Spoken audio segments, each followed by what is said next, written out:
नमस्कार बच्चों। मैं दुष्यंत। एक कंसेप्ट जो है वो मोमेंट, इसके बारे में आप लोगों को मैं आज यहाँ पे कनेक्ट हो रहा हूँ इस वीडियो के साथ। ये एक सीरीज़ है स्पेशल, जो अपने आप में भ्रम सीरीज़ में इसको बोलता हूँ।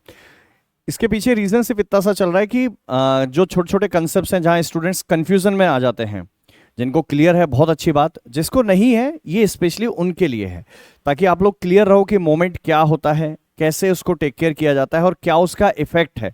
तो इन सब चीज़ों को मैं आज इसके लेक्चर के अंदर मैं आपको कंप्लीट डिस्कशन के साथ में मैं समझाने की कोशिश करूंगा सारी चीज़ों को। ठीक है, तो आज का जो टॉपिक मैंने रखा है इस भ्रम सीरीज के अंदर वो है मोमेंट। अब इस मोमेंट को ऑब्टेन कैसे करते हैं, क्या होता है, क्या इफेक्ट है, वो सब चीज़ें हैं जिसको हम लोग देखते हैं यहाँ पे। ठीक है, तो सबसे पहले इस बात को समझते हैं कि मोमेंट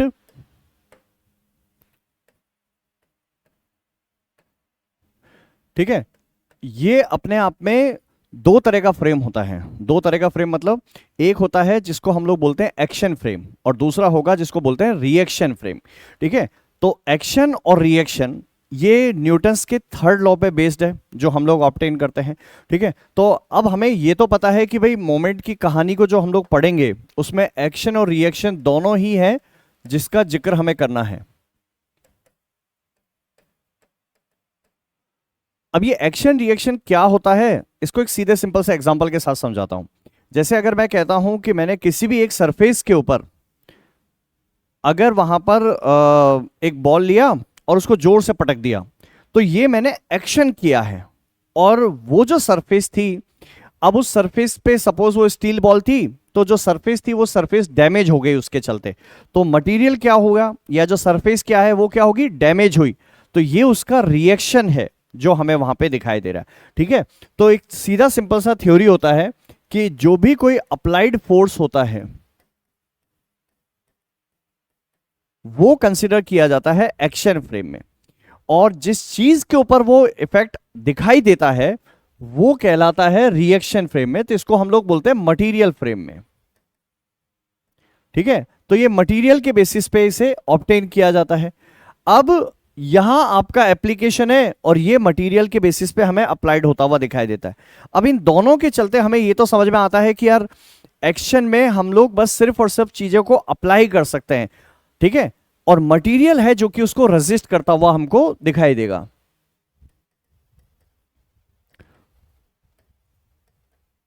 ठीक है, अपनी रेजिस्टिंग कैपेसिटी के बेसिस पे। अब इसके अंदर क्या होता है कि जब भी मोमेंट की बात की जाती है तो सबसे पहला थॉट ये आता है कि क्या मोमेंट किसी डायरेक्शन पे बेस्ड है, क्या मोमेंट को ऑब्टेन करने के लिए कोई फॉर्मूला है, और अगर है तो किन किन चीजों के ऊपर डिपेंडेंट होता है। तो इसको सबसे पहले ऑब्टेन किया जाता है, या एक बेसिक कंसेप्ट से ऑब्टेन किया जाता है, राइट हैंड थंब रूल से। ठीक है, राइट हैंड थंब रूल के अंदर ये होता है आर वेक्टर, ये होता है एफ वेक्टर, और ये होता है मोमेंट के लिए डायरेक्शन या रोटेशन जिस एक्सिस पे हमको मिलते हैं। तो राइट हैंड थंब रूल से जैसे फिंगर्स का रोटेशन हुआ है वैसे ही थंब में हमें डायरेक्शंस मिल जाती है कि किस तरह से उसके रोटेशंस होंगे, और वो हमें मोमेंट के बारे में इंफॉर्मेशन देता है। ठीक है, तो मोमेंट अपने आप में बेसिकली दो पार्ट में इसको ब्रॉडली डिवाइड किया जाता है। ठीक है, एक होता है जिसको बोलते हैं बेंडिंग मोमेंट,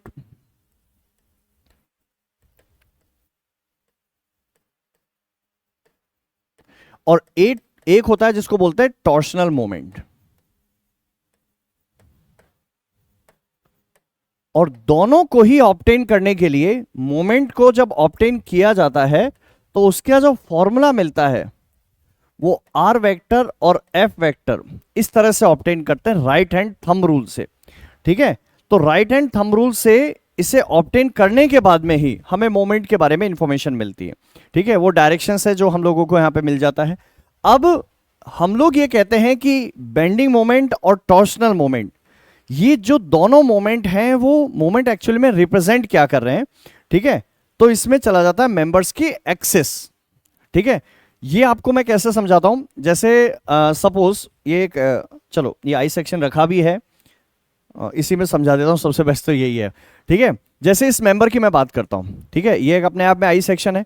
अब मैं अगर इसके लिए कहूं तो तीन एक्सिस है इस मेंबर की। सबसे पहले along the length of the member section, ठीक है, एक हो गया ट्रांसवर्स डायरेक्शन में, और तीसरा है लेटरल डायरेक्शन में। ये 3 एक्सिस है इसकी। अलोंग द लेंथ हो गया लॉन्गिट्यूडनल, ठीक है, एक होगा ट्रांसवर्स और तीसरा है लेटरल डायरेक्शन। तो इन तीनों एक्सिस के कॉम्बिनेशन है जो कि हमें दिखाई देते हैं। तो फॉर एग्जांपल इसमें आप इस तरह से देखना, ऐसा कोई मेंबर अगर आपको दिया हो,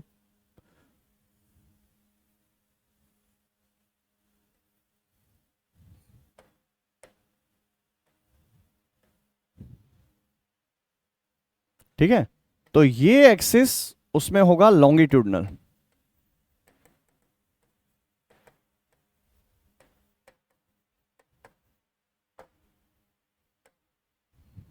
इस मेंबर के लिए ये 2 एक्सिस और हैं यहां पे, ठीक है, इसे बोलेंगे लेटरल एक्सिस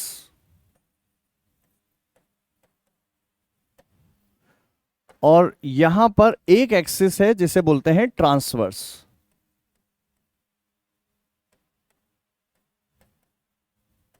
ये लेटरल और ट्रांसवर्स हैं, इनके बीच में हमें सिर्फ और सिर्फ एक ही चीज से पता लगता है और वो है लोडिंग।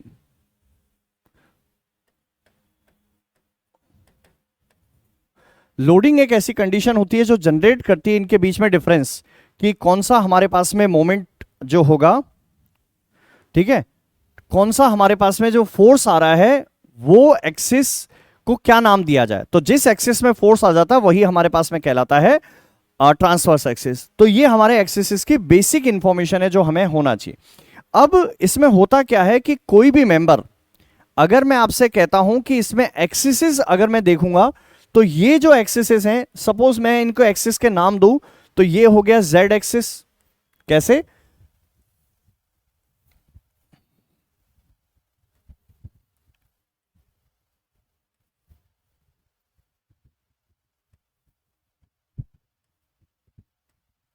ये होगा वाई एक्सिस, एक्स एक्सिस और जेड एक्सिस, ठीक है। तो हम लोग इसको मतलब इस तरह से नामकरण, इसमें सपोज इसको एक्स वाई जेड नहीं करके इसको अलग नाम देते हैं, ठीक है। ये हो गया एक्स, वाई और जेड। जेड हो गया अलोंग द लेंथ, ये हो गया वाई एक्सिस और ये है एक्स एक्सिस, ठीक है। तो इस मेंबर के अंदर अगर कोई भी मेंबर्स के लिए अगर हम लोग देखते हैं तो जहां लोडिंग के चलते मेंबर अगर बैंड होने लगता है, ठीक है, तो वो मेंबर सेक्शन इस एक्सिस के अबाउट क्या होगा, रोटेट होता हुआ हमको दिखाई देता हो जाएगा। और जो ये इसके रोटेशंस होंगे, उस रोटेशंस के चलते हम लोग ये कहेंगे कि मेंबर बैंड हो गया है, ठीक है। तो इसमें एक रिजल्ट होगा कि ये मेंबर सेक्शन चाहे एक्स एक्सिस में देखो, ठीक है, या फिर ये मेंबर सेक्शन अगर आप देखोगे वाई एक्सिस में, ऐसा भी रोटेट अगर ये होता है, इस एक्सिस में लोड आ जाए तब, ठीक है, तो या तो मेंबर सेक्शन वाई एक्सिस के अबाउट रोटेट हुआ या एक्स एक्सिस के अबाउट रोटेट हुआ, तो फोर्स अप्लाई होने के चलते रोटेट हुआ है, तो उसे हम लोग कहेंगे बेंडिंग मोमेंट। वर्ड फिर समझना, अगर हम लोग ये कहते हैं कि मेंबर के अंदर जब हमने फोर्स अप्लाई किया और उसके बाद में इन दोनों एक्सिस में अगर मेंबर रोटेट हुआ तो उसे बोलेंगे बेंडिंग मोमेंट। हमें मेंबर बैंड होता हुआ दिखाई दिया है, that's why it is called as bending moment, ठीक है। तो इसमें क्या ही लिख सकते हैं कि X X axis and Y Y axis rotations will generate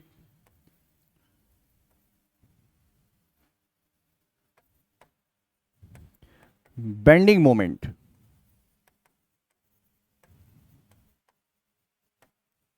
ठीक है, ये पहला स्टेटमेंट है। अब बोलोगे सर एक्स और वाई का समझ में आता है, एक रह गया जेड। जेड में भी तो हो सकता है, कैसे? मैं जेड का दिखा सकता हूं, क्योंकि ये जरूरी नहीं है कि एक्स और वाई में रोटेट होता हुआ दिख जाए। मैं हालांकि इसमें दिखा तो सकता हूं, आपको फील करना पड़ेगा। जैसे ये मेंबर सेक्शन अगर ऐसे रोटेट हुआ है तो ये एक्स एक्सिस के अबाउट रोटेट हुआ है, दिस मेंबर और this I section is rotated about X axis, ठीक है।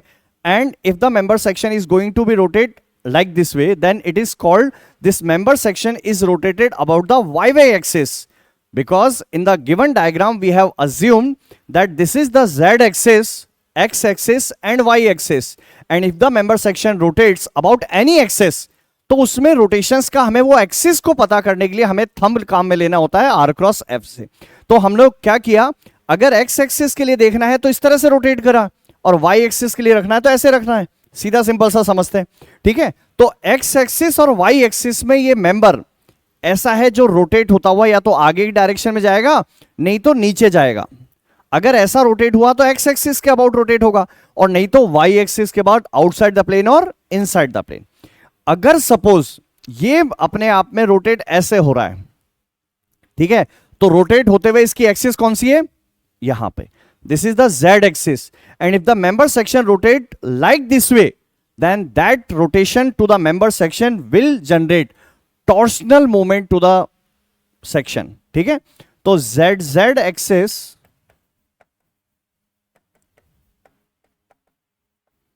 रोटेशन,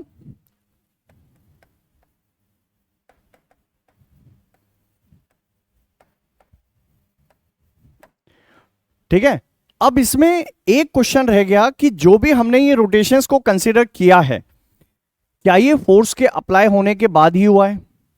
ठीक है भाई, लॉजिकल है कि एक्स में देख रहे हो, वाई में देख रहे हो, जेड में देख रहे हो, तो ये सारे रोटेशंस किस एक्सिस, मतलब जो भी एक्सिस के अबाउट है, एक्सिस एक्स या वाई या जेड के अबाउट है, तो वो फोर्स अप्लाई हुआ, उसके चलते मेंबर रोटेट हुआ है। अगर ऐसा रोटेशंस है तो उसे बोलते हैं एक्शन फ्रेम रोटेशंस। उसमें मटेरियल ने अभी तक रेजिस्ट नहीं किया, तो वो या तो हमारे पास में बेंडिंग कहलाता है या टॉर्सनल मोमेंट कहलाता है।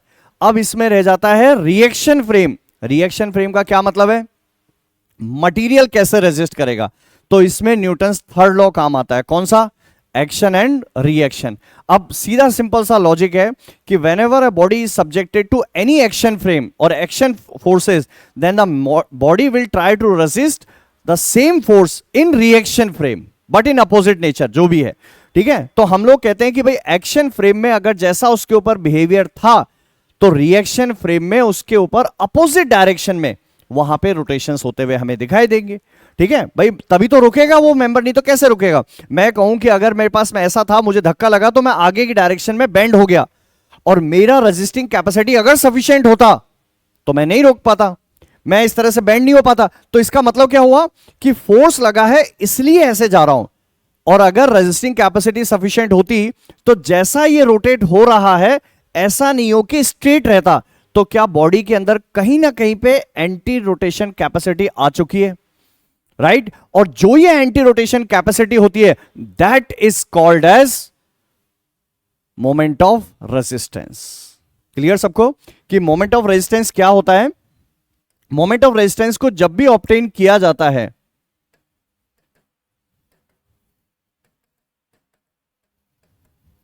तो moment of resistance is always considered in reaction frame. ठीक है, और ये रिएक्शन फ्रेम में मेंबर के अंदर ऐसा बिहेव होता हुआ दिखाई देता है कि एंटी रोटेशन कैपेसिटी आ चुकी है। अब दो तरह के केस हैं जो बनते हैं हमारे पास में, मैं आपको उससे एग्जांपल से समझाता हूं। एक हो गया जैसे बेंडिंग मोमेंट, और ये है मोमेंट ऑफ रेजिस्टेंस।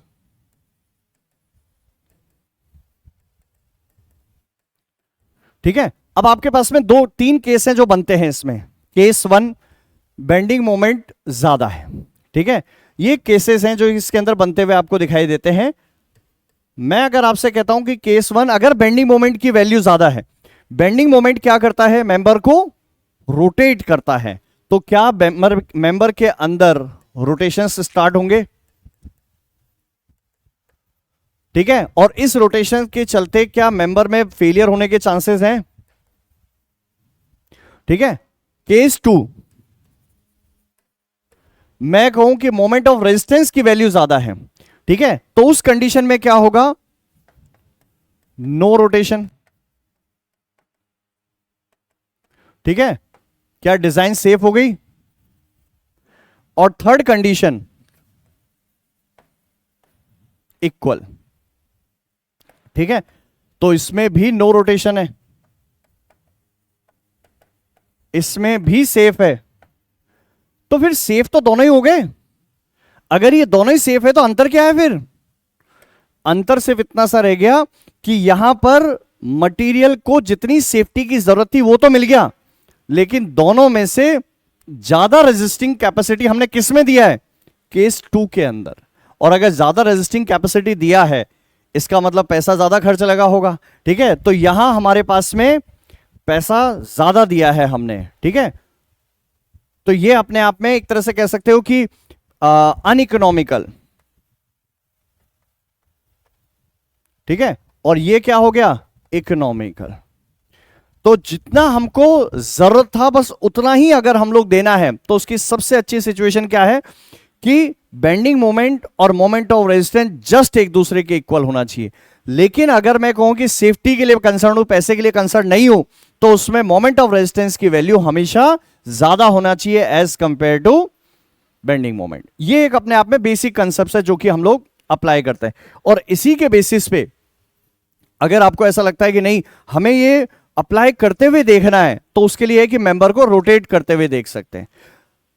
ये कंसेप्ट जो हैं वो जरूरी होते हैं आपको किसी भी टॉपिक को डिटेल में समझने के लिए। इन्हीं सब के लिए सासुती प्लेटफॉर्म पर मैं दुष्यंत पढ़ाता हूं सारे सब्जेक्ट्स को, और उसके अंदर जो टॉपिक है, जो बैच हमारा जिसके लिए सब चीजें कवर करते हैं, वो है वन फॉर ऑल। इसमें सारे कंसेप्ट में इसी डिटेल के साथ में यहाँ पे बच्चों के साथ में कवर अप करता हुआ चलता हूँ, ताकि बच्चों को आपको कंसेप्ट्स हैं जो अच्छे से समझ में आ सके, और एग्जाम्स के अंदर कम से कम ये जो ऐसे कंफ्यूजन्स हैं वो भी ना हो सके, और आप अच्छे तरीके से एग्जाम में परफॉर्म कर सको। कंसेप्ट बहुत डिटेल में चलते हैं, और सारे के सारे एग्जाम्स जितने भी हैं उन सभी के लेवल के लिए तैयार करवाया जाता है। चाहे भारत में किसी भी एग्जाम के लिए बैठे, चाहे गेट हो, ईएससी हो, या आईएएस हो, या फिर हम आईएएस आईएफएस वगैरह, या फिर जो हमारे पास में स्टेट पीएससी हैं, इन सभी के लिए हमारे ही प्लेटफॉर्म पे लास्ट ईयर बच्चों ने 1 साल के अंदर हमें रिजल्ट दिए हैं। फर्स्ट अटेम्प्ट के अंदर बच्चे एग्जाम्स को क्लियर भी गए। अगर आप भी चाहते हो हमारे साथ में कनेक्ट होने की, तो वन फॉर ऑल ज्वाइन कर सकते हो, लिंक डिस्क्रिप्शन में दे रखा है। और अगर आप नए यूजर हैं तो आप सासुती ऐप को डाउनलोड कर सकते हैं गूगल प्ले स्टोर के साथ में। ठीक है, अगर ऑफलाइन में कनेक्ट होना चाहते हो तो उसके लिए सासुती क्लासेस की लोकेशन है, गूगल में सर्च कीजिए गूगल मैप में, और आपको लोकेशन मिल जाएगी। ठीक है, अब हमारे डिस्कशन पे वापस से आते हैं। जो भी कोई मेंबर सेक्शन, अगर हम लोग कहते हैं कि बेंडिंग मोमेंट आया है, तो उसमें वो रोटेशंस तो जनरेट करेगा। ठीक है, ये अपने आप में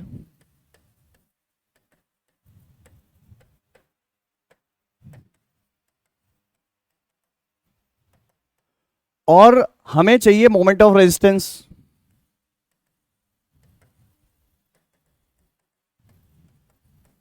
ठीक है, मोमेंट ऑफ रेजिस्टेंस जो क्या करेगा, रोटेशंस को रोकने की कोशिश करेगा। तो उसमें क्या कह सकते हैं, टू प्रिवेंट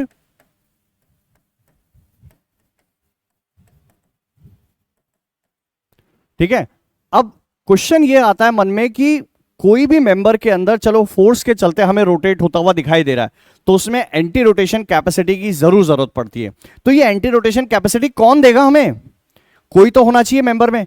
अच्छा, एक सिंपल सा क्वेश्चन पूछता हूं कि क्या ऐसा कुछ होता है कि मेंबर में एंटी रोटेशन कैपेसिटी जैसी कोई चीज जनरेट होती है, या कोई एक ऐसी चीज है जिससे हम लोग बोलते हैं स्ट्रेंथ ऑफ द मेंबर है? कुछ ऐसी चीज होती है? तो उसका आंसर आप इस तरीके से सोच सकते हो कि अगर मैं आपको कहूं कि आप जा रहे हो, मैंने आपको धक्का मारा, तो दो ही कंडीशन है, या तो आप धक्के से गिर जाओगे या नहीं गिरोगे। ठीक है भाई, छोटा बच्चा है अगर चल रहा है और दूसरा बच्चा है उसको धक्का मारे, तो उसमें कंडीशन क्या है कि या तो गिर जाएगा या नहीं गिरेगा। अब मैं अगर आपसे कहता हूं कि सामने जो दूसरा बंदा है वो बहुत अच्छा खासा हेल्दी है, और जिस बच्चे ने धक्का मारा है वो बहुत पतला दुबला टाइप सा है, उसने अगर धक्का मारा होगा तो जो हेल्दी बच्चा होगा वो नहीं गिर पाएगा। रीजन, क्योंकि उसकी रेजिस्टिंग कैपेसिटी ज्यादा है। मैं अगर आपसे कहूं कि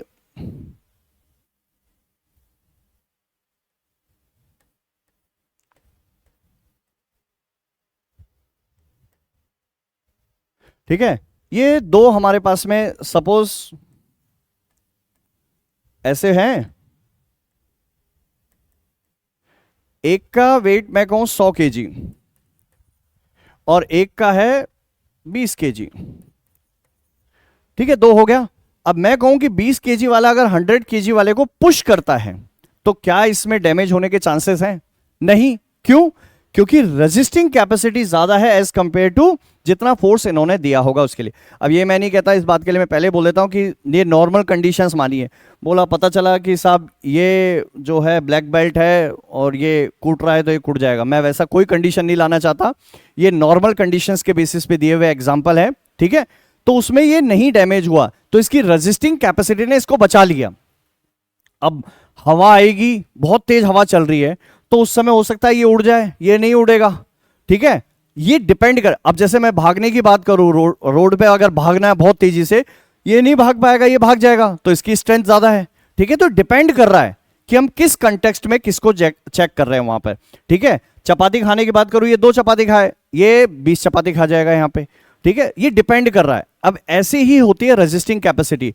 जो ये कैपेसिटी या रेजिस्टिंग कैपेसिटी की कभी बात की जाती है तो वो कभी दिखाई नहीं देती, उसे हमेशा एक अलग अलग फ्रेम के अकॉर्डिंग मेजर किया जाता है। ऐसा ही मेजरमेंट यहां पर होने वाला है। अब कैसे होगा मेजरमेंट, उसको समझाता हूं मैं, ठीक है। इस बात को समझ लो कि जब भी कभी मोमेंट आने वाला है तो मेंबर में क्या डेफिनेटली रोटेशन जरूर आएंगे, ठीक है। अब चाहे वो एक्शन फ्रेम में हो या रिएक्शन फ्रेम हो, लेकिन रोटेशन जरूर आने वाले हैं। इसी के बेसिस पर हम लोग ये कहते हैं कि जो मेंबर हमने बनाया था, हमने जो मेंबर बनाया था, मैं वापस से वही मेंबर दे रहा हूं।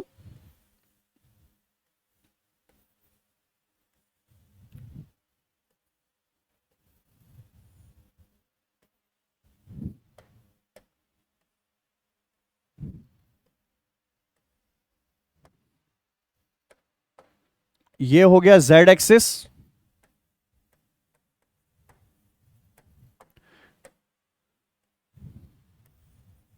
ये हो गया एक्स एक्सिस, और ये है वाई एक्सिस, ठीक है।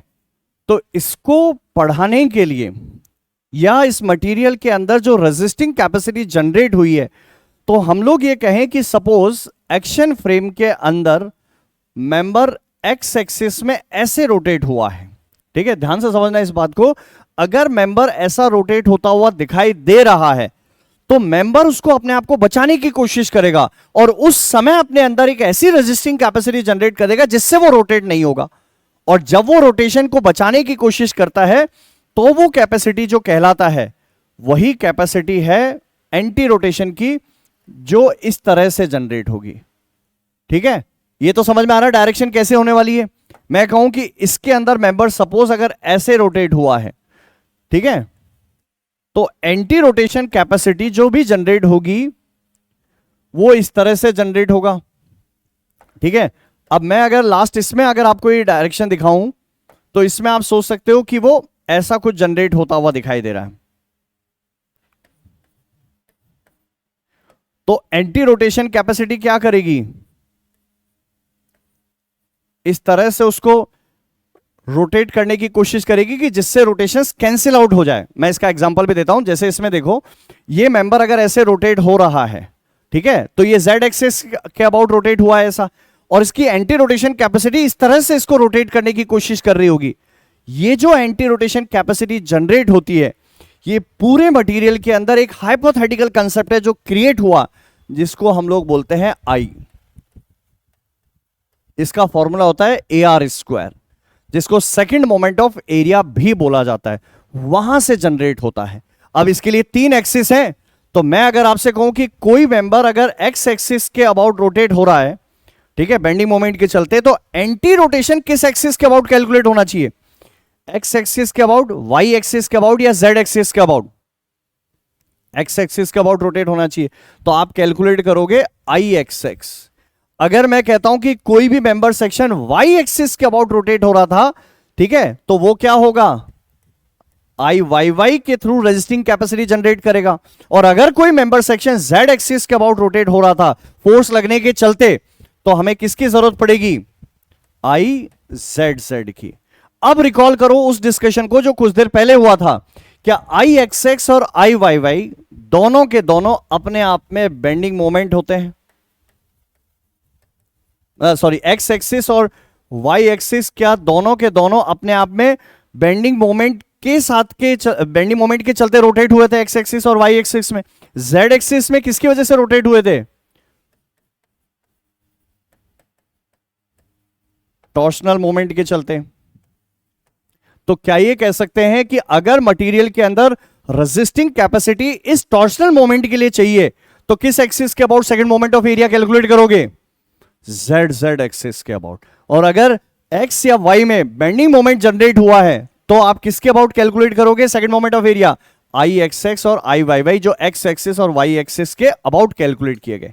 और ये वो तरीका होता है जिससे मेंबर सेक्शन के रोटेशंस को हम लोग जनरेट करते हैं, एंटी रोटेशन कैपेसिटी को जनरेट करते हैं। बट मजे की बात यह है, ना तो कभी आई की वैल्यू हम लोगों को दिखाई देती है, ना ही ये होती है। ये जस्ट एक हाइपोथेटिकल फिनोमेना है।